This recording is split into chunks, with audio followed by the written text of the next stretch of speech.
Bonjour, si j'ai décidé de faire cette vidéo aujourd'hui, c'est parce que j'essaie de faire une propagande pour inciter les gens à voter Mélenchon, mais je me heurte chez ses adversaires à des reproches qui sont toujours les mêmes, et j'ai donc décidé, au moyen de cette vidéo, de répondre à ces reproches.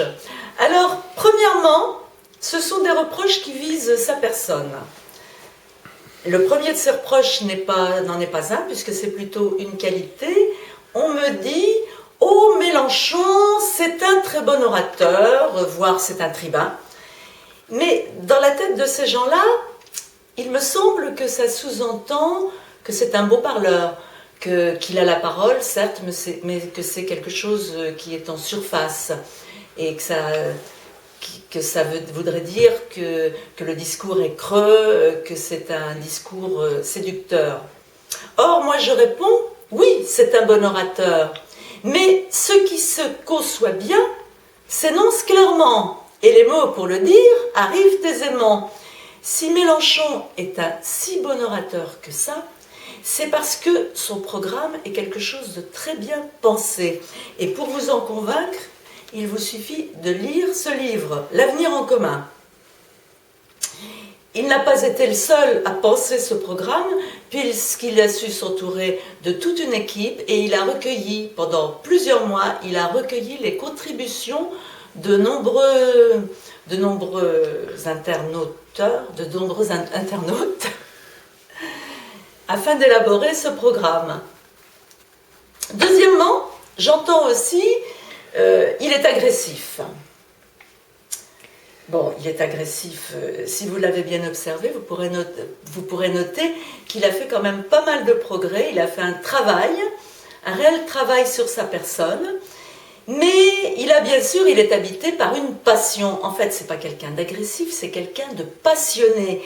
Et quand on est passionné, ben forcément, on a tendance à élever un petit peu la voix, à être animé. Il n'y a que les tièdes et les mous qui ne sont pas agressifs, qui sont dépassionnés, dont le discours est fade. Alors j'entends aussi d'autres reproches qui visent sa politique. Et notamment, pas plus tard qu'hier, on me dit « Ah oui, mais Mélenchon, ce qu'il veut, c'est l'anarchie ». Alors ce sont des gens qui n'ont rien compris, parce que ce qu'il veut, ce n'est absolument pas l'anarchie, c'est la démocratie. La démocratie au vrai sens du terme, c'est-à-dire le peuple souverain. Mais là, quand j'ai eu le malheur de parler du peuple souverain, j'ai senti que les gens avaient peur. Oula, le peuple souverain, le peuple en pleine révolution, le couteau entre les dents. Certes, c'est une révolution que nous voulons, mais une révolution qui passe par le vote et une révolution pacifiste.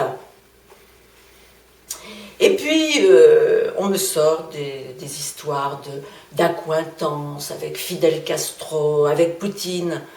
Bon, ben, certes, Jean-Luc Mélenchon n'a pas totalement désapprouvé la République mise en place par Fidel Castro, parce que c'est quand même quelque chose qui a fait suite à une vraie révolution d'inspiration marxiste.